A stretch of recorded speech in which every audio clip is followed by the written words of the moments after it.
Bonjour à tous. Vous savez ce que j'ai retrouvé? L'Action Replay. Et vous savez où je l'ai retrouvé? Juste à côté de la Bible des tips. Ouais, souvenez-vous, dans ma dernière vidéo sur la Bible des tips, nous n'avions pas eu le temps de traiter toute la deuxième moitié de ce magazine bourré de cheat code. Une deuxième partie exclusivement dédiée à l'Action Replay, ou plutôt au Game Shark, au Game Genie, non, au Exploder, Codebreaker. Ah ouais non, c'est parce qu'en fait ces petites bêtes là elles ont eu plein de variantes. A commencer par autant de déclinaisons que de consoles sur le marché, puisque ces accessoires dédiés à la triche pure et dure ont rapidement été mis à disposition des joueurs de tous les horizons. D'abord vendus discrètement par correspondance à la fin des années 80 pour finir par rejoindre le rayon des accessoires rapidement, grâce à l'Action Replay et ses variantes, il était désormais possible pour tous les joueurs de posséder le pouvoir ultime. Ouais, c'est reparti, on ressort les vieilles consoles et on va tester ça avec tous mes jeux de l'époque. Oui.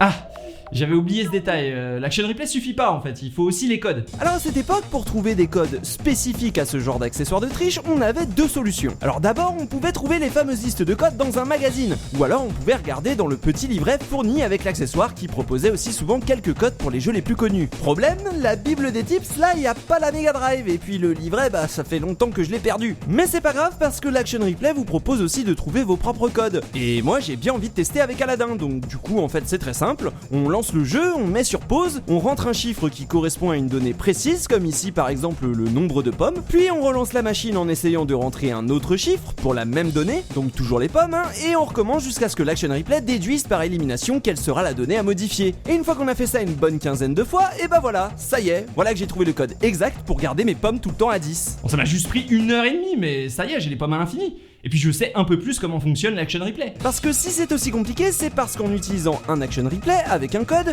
vous modifiez en réalité une ou plusieurs valeurs du jeu à la volée. Et cette méthode de scan vous permet justement d'isoler des valeurs précises comme les vies ou le score en scannant celles qui ont été modifiées et en procédant par élimination. Alors évidemment, ça marche pour Aladdin et les pommes, mais ça fonctionne aussi pour les continues, les points de vie ou même pour choisir son niveau. D'ailleurs, au passage, petite astuce, dans les vieux jeux, le premier niveau c'est souvent le niveau avec la valeur 0. Et ainsi de suite, le deuxième c'est 1, le troisième c'est 2, etc.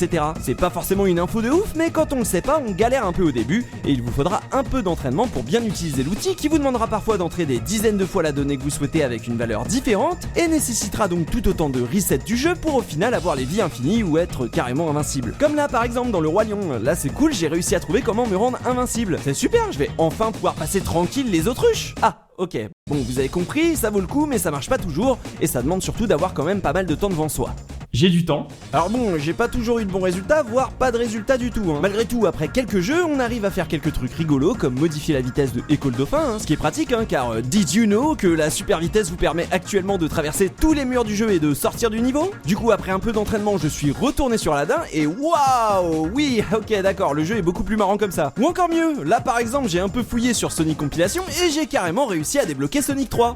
Non je déconne, en fait j'ai juste réussi à faire clignoter Sonic.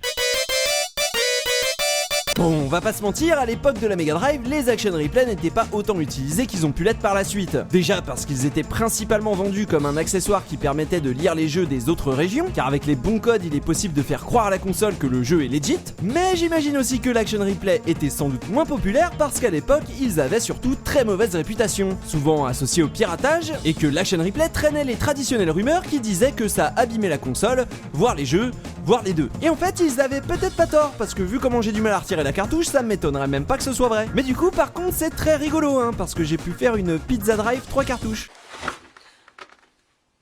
Are you fucking serious? What the fuck is this? Next. L'Action Replay Game Boy, et c'est sans doute celui-là qui s'est le plus vendu de tous. D'ailleurs, j'adore la forme de ce truc, ça rend la Game Boy ultra fat. Et d'ailleurs, si vous vous demandez comment on fait des captures de l'Action Replay, et bah on fait comme ça. Bon, cette fois-ci, ce qui est cool, c'est qu'on va enfin pouvoir se servir de la Bible des tips. Et alors oui, il y a écrit Game Shark, mais vous inquiétez pas, Game Shark c'est juste le nom américain de l'Action Replay. Mais tout ça c'est du pareil au même parce que c'est fabriqué par Datel. Et waouh, excellent, on a même plus besoin de chercher les codes soi-même, puisque l'Action Replay inclut directement dans ses menus une liste de codes préenregistrés pour les jeux les plus populaires de la console. Et il est même possible d'ajouter ses propres codes à la liste. Et devinez quoi? A Bug's Life. Et bah oui, on change pas les bonnes habitudes, donc y a plus qu'à regarder ce qu'on a dispo dans la Bible des tips. Ah, les vies infinies. Bon, ok, c'est pas grave, le jeu fait partie de ceux qui sont dans la liste des codes intégrés à l'accessoire, donc il suffit de ah bah ok, donc les vies infinies. Oui bien sûr, achetez l'Action Replay, comme ça vous pourrez avoir les vies à l'infini. Bon, je déconne évidemment, hein, parce que dès qu'on part sur les grands classiques, on a déjà beaucoup plus de possibilités, comme l'invincibilité totale ou choisir directement son niveau, mais on va pas se mentir, ce qui nous intéresse ici, c'est de voir si on peut complètement péter les jeux, et là il faut se tourner vers les grands jeux de la console comme Super Mario Land par exemple. Et là, entre la Bible et ce qu'il y a dans la liste intégrée, et bah y a de quoi s'amuser. Ou alors sinon vous pouvez carrément jouer à Tetris 99. Ouais, Tetris 99 fois la même pièce d'affilée, avec ce cheat code qui m'a permis de finir Tetris pour la toute première fois. Tiens, sinon, comment il va, Bill du Big Deal? Mais si, Bill du Big Deal, mon Tamagotchi. Et bon, ce qu'il faut savoir, hein, c'est que je suis quelqu'un de très responsable et que je m'occupe déjà très bien de Bill, donc pas besoin de lui mettre ses stats au max. Ah tiens, par contre, regardons si on peut lui modifier son crap. Oh, mais Bill, mais Bill, mais ça...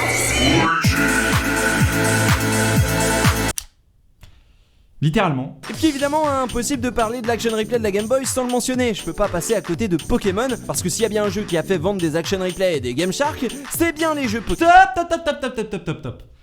C'est mort, hein, je vous arrête tout de suite, je triche pas à Pokémon. Et ouais, désolé, j'ai jamais utilisé l'action replay sur Pokémon, principalement parce qu'il y avait une légende urbaine qui disait que ça pouvait effacer ta sauvegarde. Et même si j'y ai jamais vraiment cru, il faut savoir que ma partie de Pokémon, c'était un truc un peu sacré. Déjà parce que j'avais réussi à compléter entièrement mon Pokédex, mais en plus de ça j'en ai redemandé puisque je l'ai fait 2 fois d'affilée, en recommençant tout depuis le début. Pourquoi? Bah en fait c'est mon personnage, il s'appelait Jean. Ouais, je sais, j'étais le roi de la cour de récré, j'avais soulevé la ligue, récupéré tous les objets du jeu, battu tous les dresseurs et surtout capturé les 151 Pokémon. Sauf que non, parce que sur mon diplôme de dresseur Pokémon, il y avait écrit Jean. Et Jean, c'est parce que c'est l'un des 3 noms disponibles par défaut au début du jeu, et que je savais pas qu'on pouvait cliquer sur nom, là, pour pouvoir personnaliser le nom de son dresseur. Et évidemment, il est impossible de renommer son personnage dans le jeu, même une fois complété à 100%. Du coup, j'ai effacé ma sauvegarde, recréé une nouvelle partie avec mon vrai nom, et tout replatiné Pokémon bleu une deuxième fois, et là, ok, là j'étais le vrai boss. Bon, par contre, j'avais pas remarqué que je m'appelais Punky. Oui, tout en majuscule, parce que déjà j'avais pas trouvé comment rentrer mon nom, alors fallait pas trop m'en demander non plus. Et puis de toute manière, un diplôme de dresseur, c'est un diplôme de dresseur, et puis c'est tout. Diplôme qui, encore aujourd'hui, est sur cette petite cartouche. La sauvegarde sera corrompue dans environ 5 minutes. Bon allez, on va en finir avec cette action replay, puisqu'il nous reste encore quelques jeux Game Boy Color à tester, et zut, j'ai oublié de charger la GBA. Bon je la mets à charger, puis en attendant, on passe enfin à la 3D avec la... Et alors là, accrochez-vous bien parce que non seulement on passe à la 3D avec la N64, mais en plus 5, 4, 3, 2, 1, il y a un putain d'écran sur la cartouche. Et j'ai absolument pas compris à quoi ça sert. Bref, vu qu'on a encore une liste de codes intégrés, on va pouvoir tester tout de suite ça avec Super Mario 64, ou plutôt Super Scolios 64. Et effectivement, en 3D, l'action replay c'est très drôle, puisqu'il suffit de modifier une valeur ou deux pour complètement péter le jeu. Mais malheureusement, on ne peut pas appliquer chaque modification de manière permanente, vu qu'encore une fois, on lui indique tous ces changements à la volée. D'ailleurs, pour la première fois, je croise certains jeux qui nécessitent d'activer un master code pour déverrouiller ces modifications, et donc l'utilisation des cheats, ce qui n'est pas une gêne en soi, sauf quand on oublie de les donner. N'est-ce pas la Bible des tips? Et quand c'est pas les codes qui marchent pas ou le master code qui manque, la Bible des tips, elle se fout carrément de ta gueule, comme là avec Pokémon Snap, où il te file juste le master code, mais pas les codes qui vont avec. Hey, salut! Est-ce que vous les connaissez toutes? On va voir ça. C'est parti! Bullshit. Bon, ok, faut dire ce qui est, l'action replay c'est pas une science exacte. Et pour la Nintendo 64, manque de bol, la plupart des codes pour mes jeux dans la Bible ne fonctionnent pas du tout. Et ce qui est le plus triste, c'est que je pourrais jamais vraiment savoir pourquoi. D'ailleurs, à ce niveau, je les soupçonne carrément d'avoir refilé des codes pour les versions américaines des cartouches. Et petit rappel, vu qu'on modifie des valeurs à la volée, si le jeu n'est pas dans la bonne version, eh bien les valeurs ne correspondent pas forcément. Et il y a de fortes chances de faire planter le jeu, ce qui a le don de m'ennuyer profondément. Ajoutez à cela que 2 cartouches ça veut dire 2 fois plus de chances qu'un contact se fasse mal, ou que de la poussière gêne la lecture du jeu, donc au final on sait jamais vraiment d'où vient le problème. Et je vous garantis que si vous voulez tricher avec l'action replay, vous allez passer plus de temps à essayer de comprendre pourquoi un code marche pas, plutôt qu'à réellement jouer, et autant vous dire que le jeu n'en vaut pas la chandelle, surtout quand c'est pour changer la couleur des lasers dans Star Fox. Next. Et yes, la PlayStation, on quitte enfin le monde des cartouches, et waouh, c'est quoi ce truc là, ça se branche où? Directement au même endroit qu'on prend la température mon pote. Et pour parler dans un jargon plus technique, il s'agit en fait du port parallèle de la console, qui était avant tout destiné à des fins de debug. D'ailleurs faut savoir que ce port a disparu et n'est pas sur tous les modèles de PlayStation, donc faut avoir de la chance. Par contre, une fois branché, ça vous balance donc le menu de l'action replay avant de lancer chaque disque, ce qui vous permet d'activer ou pas les codes, et de pouvoir juste le laisser brancher là, ce qui est tout de même plus pratique à utiliser d'utiliser que toutes ces espèces de gros add-ons ultra encombrants. D'ailleurs je sais pas vous mais le fait qu'on soit pas sur une simple cartouche mais sur un truc qui se branche directement, ça me donne vraiment l'impression que je vais décupler les possibilités de la console. Et vous savez quoi ? Bim, la Bible des Tips 2. Et ouais, on sort la deuxième Bible, comme ça on aura plus de codes et en plus ça va nous permettre de couvrir plus de générations de consoles que la dernière fois, comme par exemple la PS2, la UAL console. Ah bah oui, c'est pas de ma faute s'il y a un stagiaire qui a laissé Sora.png en plein milieu de la couverture. Ah ouais, ok, super, bravo, changez rien. A Bug's Life, alors ok, donc choisir le niveau, débloquer les séquences vidéo, flic. Bon alors déjà ACAB, et puis surtout merci pour le freeze. Ok, alors Ninja, l'ombre des ténèbres, plus de sang. Ah oui, effectivement, il y a plus de sang, si on compare bien, oui. Shadowman, alors là, il y a un code cadeau et un code pas de cadeau. Et du coup, j'ai même pas envie de savoir à quoi ça sert, j'ai juste qu'une seule envie, c'est d'activer les deux en même temps. Je sais pas, on sait jamais, peut-être que le jeu va s'annuler de lui-même. Allez, on est des oufs, on essaye pour voir si ça marche. Colin McRae Rally, bon alors déjà bienvenue à Suède, et aussi je dois dire que étonnamment il y a énormément de cheat codes trop cool pour ce jeu, comme une vue à la première personne, ou même une voiture engelée trop marrante. Encore mieux, les types ont carrément codé tout un mode micro-machine vu de haut pour le jeu, et si c'est vrai qu'à certains moments ça déconne un peu, j'ai l'impression qu'il s'agit d'un véritable mode de jeu annulé à la dernière minute. Donc je trouve ça plutôt cool de leur part de l'avoir quand même laissé sur la galette, et qu'on puisse un peu en profiter. Oh putain le vol.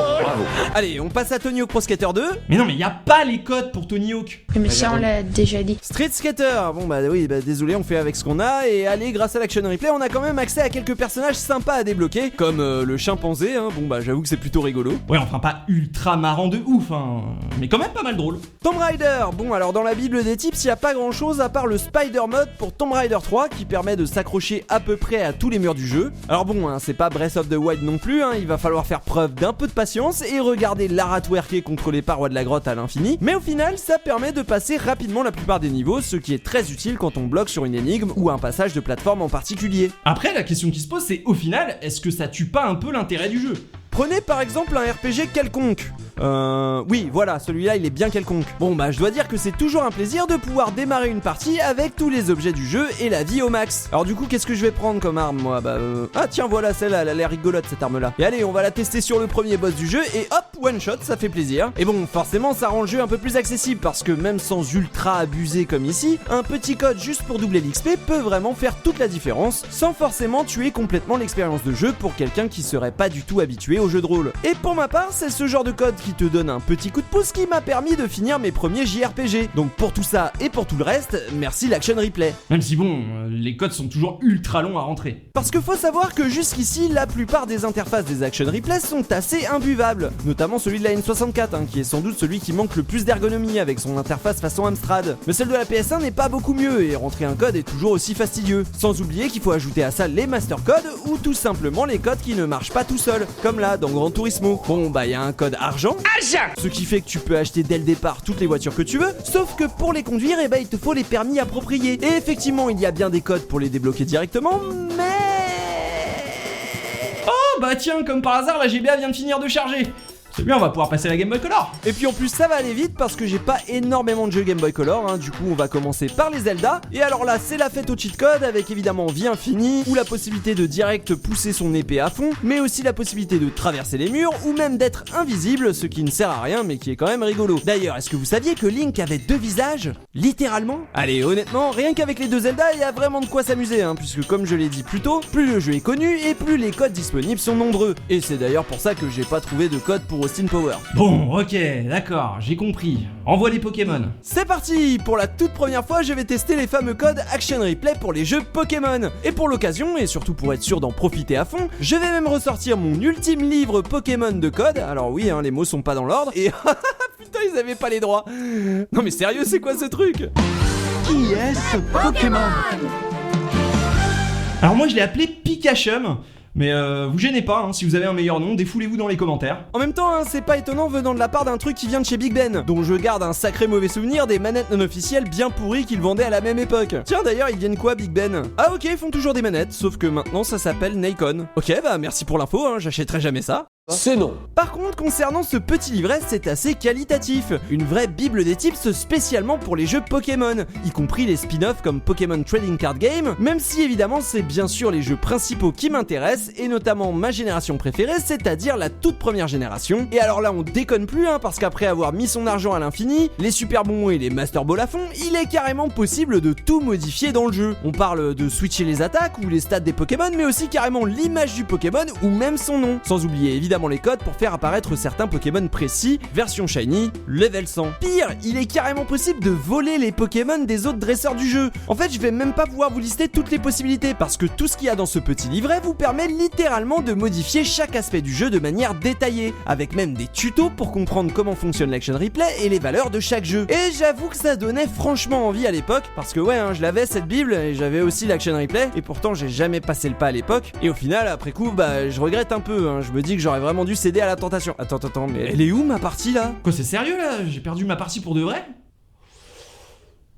Allez, on termine avec l'Action Replay Pro PS2 et waouh! Ok, déjà l'ergonomie est bien meilleure que tout ce qu'on a pu voir jusqu'ici, avec des menus clean et très clairs, et même la possibilité de sauvegarder toutes ses préférences et configurations sur sa carte mémoire. Bon, par contre, cette fois-ci l'Action Replay est sur CD, donc ça veut dire qu'il va falloir swapper le disque à chaque fois que vous voudrez l'utiliser. Cependant, une fois le menu chargé, l'Action Replay peut carrément détecter votre jeu automatiquement. Alors bon, ça marche pas toujours, mais quand ça marche, on gagne quand même pas mal de temps, ce qui est utile, vu que la liste de codes est ultra longue à charger. Bon, du coup, pour gagner du temps, quick and dirty. Max Payne, alors là il est directement possible d'avoir du bullet time à l'infini, ce qui du coup, multiplie la durée de vie du jeu par 2. Du coup, même van pour les sables du temps, donc on passe direct sur Burnout Revenge, et alors là, problème, la liste intégrée précise bien pour quelle version sont les codes, mais malheureusement, il n'y a pas les codes pour la version française. Soul Calibur 3, et alors là c'est trop cool parce que ça nous donne carrément accès à plein de personnages avec lesquels on peut pas jouer à la base, et notamment des bien pétés comme Colossus qui détruit le jeu dès le temps de chargement. D'ailleurs en parlant de Colossus, on peut aussi tester sur Shadow of the Colossus avec sa barre de stamina à l'infini et la totale niveau bonus, ce qui permet entre autres d'aller visiter des endroits inaccessibles comme l'entrée du monde qu'on voit juste pendant l'intro du jeu. Donc on peut y aller, visiter et passer sous la map éventuellement. Inutile donc indispensable. Maximo, en voilà un jeu qui était super dur à finir, et en fait non, plus maintenant. Ouais. Ça me plaît. James Bond Nightfire, et alors là c'est pareil, c'est la totale, on a la gravité lunaire, toutes les portes sont déjà ouvertes, la vie infinie, et puis si c'était pas suffisant, on peut carrément passer en mode caméra libre passe-muraille, ce qui permet de se balader librement dans le niveau, et oh, mais c'est quoi cette porte qui flotte là-bas? Ah, ok, c'est juste que le niveau a pas chargé, d'accord. En fait, un Action Replay, c'est super pratique pour commencer à comprendre comment fonctionnent les jeux vidéo.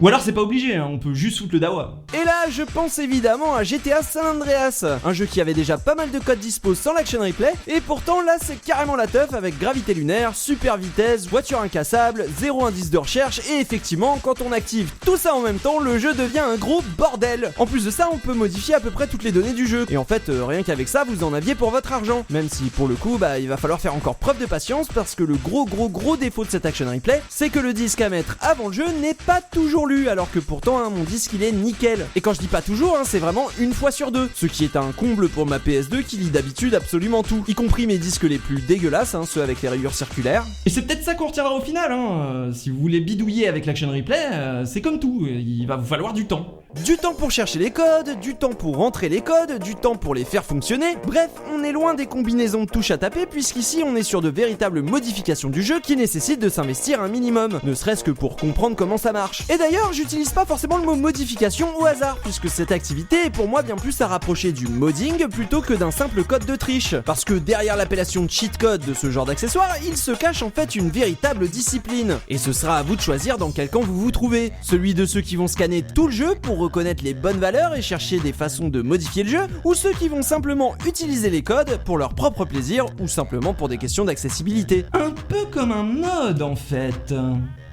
Je le joue bien. Aujourd'hui, cette culture a tout de même de beaux jours devant elle, et je pense qu'on retrouve surtout cet esprit dans la communauté des modeurs, qu'on parle de mode d'accessibilité ou même d'amélioration de jeu, notamment sur PC. Et pourtant, les accessoires comme l'Action Replay de leur côté ne vont jamais vraiment disparaître, et même continuer à trouver leur public, notamment sur DS et 3DS, parce que, Pokémon, Les tricheurs, eux, se tournent de plus en plus directement vers les mods pour les jeux, et le mot tricher prend évidemment encore plus de sens de nos jours avec l'avènement du jeu en ligne. Parce qu'avant ça, on trichait, mais contre nous-mêmes. nous-mêmes et ça faisait de mal à personne. Alors qu'aujourd'hui il est possible de tricher contre les autres, rendant ainsi son vrai sens au mot tricheur avec toute la connotation négative qu'il avait à la base. Pour le reste des consoles, c'est un peu plus compliqué, justement parce que la culture cheat code va commencer à doucement s'estomper. Et d'ailleurs, je me demande bien à quoi servirait la Bible des tips dans un monde où les checkpoints automatiques sont devenus la norme et où la plupart des jeux proposent déjà des vies et des continues à l'infini. Voilà, c'était la Bible des tips. Merci à tous de m'avoir suivi jusqu'au bout. Pour ceux qui ne le sauraient pas encore, comme d'habitude, pouce bleu, partage, commentaire, ça fait toujours plaisir et ça aide la chaîne à progresser. Quant à moi, je vous dis à dimanche prochain. Peace.